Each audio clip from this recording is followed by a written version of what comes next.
Okay, ready. We good? Yep. Quiet on set, Mason. Holy crap, I'm trying to film here. I need my trailer.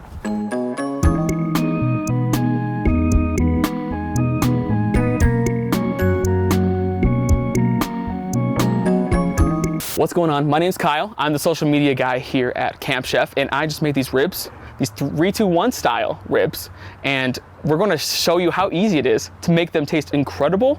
So anyone can do it, just using the Woodwind Pro.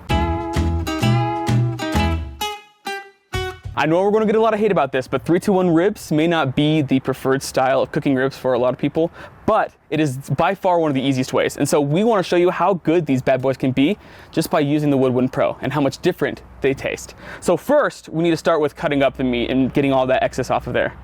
This right here is just gonna burn up when you put it in the smoker, so we're gonna go ahead and cut that off and put it off to the side. Oh, a little membrane. That's a little sneak peek for later. If I can cut it off. Yeah. That's cool. And then we're just gonna go around the rest of it, see if there's anything that's out. See this right here?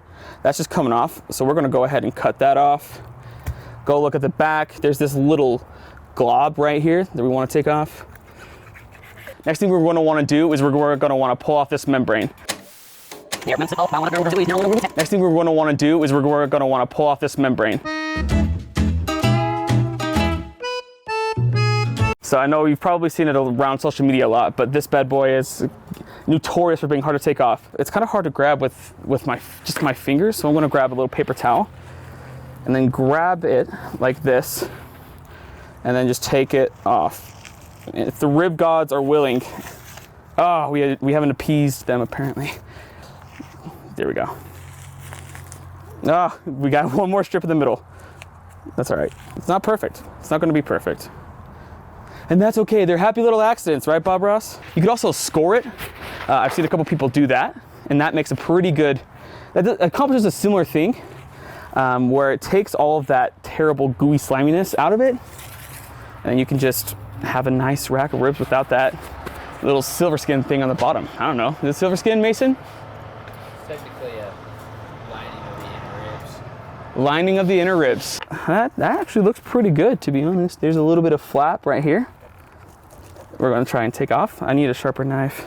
Okay, this knife's not cutting it. I'm gonna go grab another one. I'll be back. Okay, I got, that one was an old knife. We got a newer one. Hopefully this will be sharper.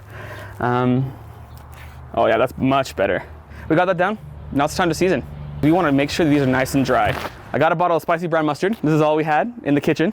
It's gonna be fine. It's just gonna act as a way to like keep all of the seasonings on top of it, so it doesn't really matter. So let's go ahead and put a little mustard on this bad boy. Do it over here. That actually smells really good. This isn't gonna be perfect, right? And that's kind of what we wanted to show. Like, I'm not a chef, I'm just the social media guy here. So we're just gonna try to make these ribs and show how easy it can be.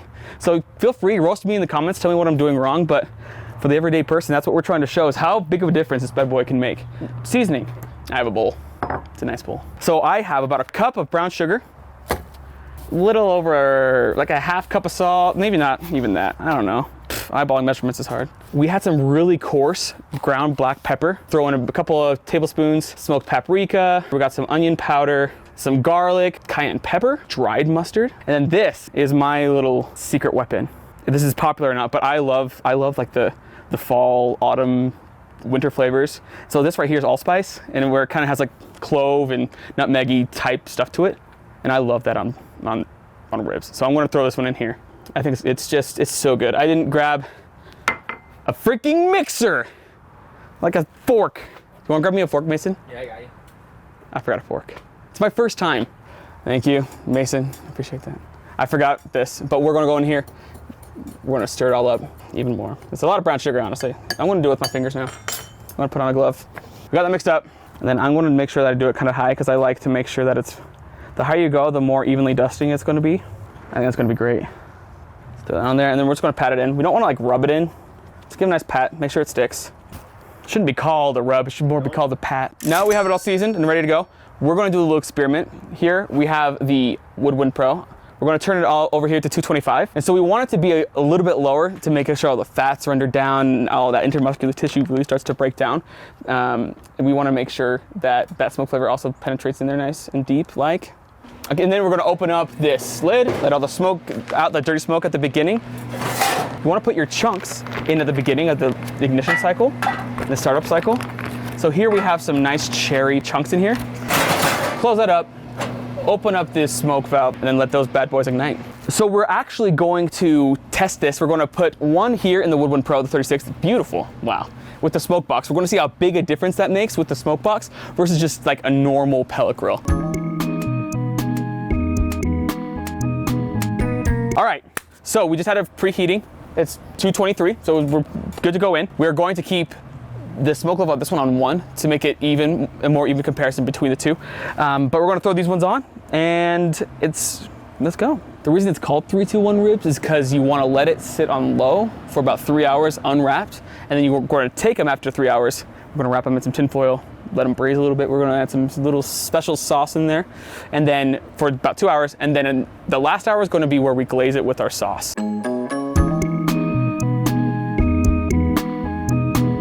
All right, so it's been about 3 hours.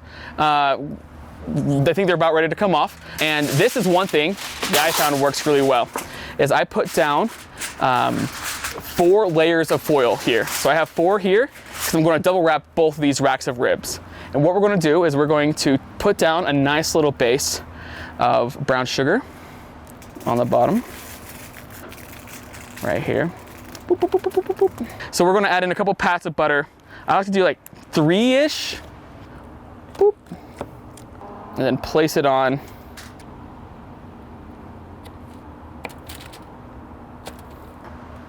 These don't have to be exact. You're putting butter on meat, it's gonna turn out delicious anyways. Okay, I accidentally put these on the wrong way. So we wanna put it meat side down, which is fine, look at that. Because what you want is you want that butter under there to baste that lovely meat layer. Boop. Boop. Double foil. Double foil. You have to double foil. You don't want those ribs poking through. All ready to go back in the smoker. We're gonna put them in for another 2 hours. We're gonna make sure that the meat side right there is down. That way, the gravity can do a lot of the work for you and baste that meat side with all of that delicious butter and stuff. So the same thing, nice little setting of brown sugar. Throw these pats of butter on. You ready, Mike? Yep. Nice little pats of butter. Bing, bang, boom. Do that, wrap it up. Ready to go back in? We'll come back 2 hours, see how it goes. So it's been about 2 hours, and I think we're about ready to pull this off, so let's pull them off, see how they look. Oh, did you see that? You can see that flopping. Let's open this up. You wanna come in on this? Yep. Oh, okay. Oh gosh. Holy crap. Oh, I'll tell you what, this smells pretty good. Not bad for an average Joe. Not bad for just your run-of-the-mill dude. If we lift this up, see all that butter? Okay, I just had an idea. Yeah, let's throw this back on the grill. Oh, look at all that. Are you kidding me? Do you see that? Look how tender that is. It's breaking right there. All right, let's throw it back on. So, before we baste that really quick, I'm going to take this. I just had this idea. This is all just that melted butter and all that seasoning and brown sugar. I'm going to pour it into here. I'm gonna hurry and close this. Don't want it to waste. Okay, so we have this Craig's barbecue sauce. This is honestly one of the best barbecue sauces I've ever had. But I'm going to add this to this and make a nice little glaze, because this is the final part of that 3-2-1, is adding that glaze. Now we're just gonna put it on. You don't wanna put it on too thick, but just a nice little coating. Oh, do you see all that? Okay, we're just gonna go through, do the exact same thing with this one. All right, so it's been about an hour. We're just about to go pull them off. Let's go see how they look. Look at that. All right, so to know if they're done, there's one very important test we can do. It's called the bend test. And this is what you wanna see. So right here, if we go down, I'm gonna lift this up right here. Do you see how it's kind of like starting to fracture right there? That's how you know that's how you know they're super tender, super ready to come off. At least that's what Google tells me and Logan. So, I mean, look at that. These ones definitely have a little bit of a darker color. These were the ones that were in the Woodwind Pro. That's the one with the cherry wood. But you can definitely tell a difference in that. Whereas you're gonna see more of the meat in the lighter colors, but I think this one just caramelized it better. Yeah, I think you're right. Let's cut these out and give them a try. Boom, there's that. We'll cut a few off. Oh yeah, that has a pretty good smoke ring on it.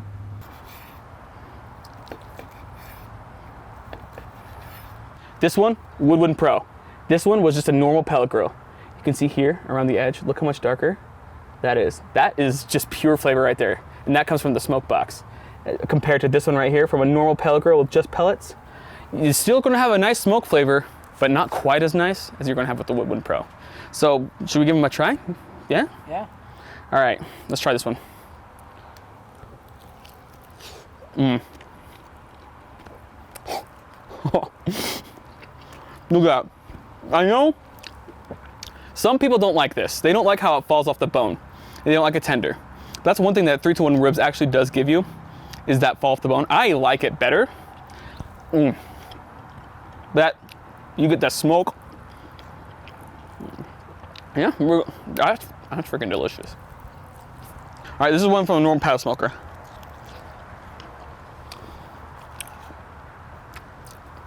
It's good. It is a good rib. It's just not quite as much smoky flavor, believe it or not. Can you believe it, Mason? No. I can't believe it. This track, it's good.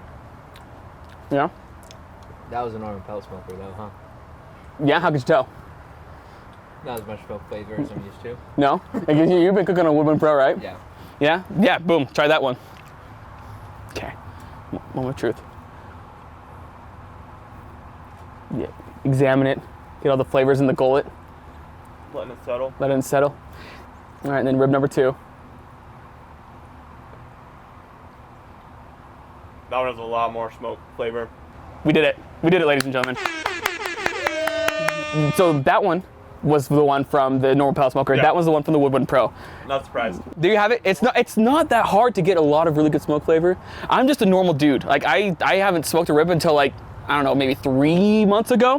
But that is absolutely phenomenal. There's just a level of smoke you can get with the Woodwind Pro that you're just not gonna be able to get on another pellet grill. We got more stuff coming out, and until next time, peace out. Holy crap, I'm trying to film here. I need my trailer. It's my first video, I don't get that yet. Hair strand, get hair and makeup ready. Oh yeah, my beard hairs. You look good. Thanks, dude. You look all right, I guess. Cool.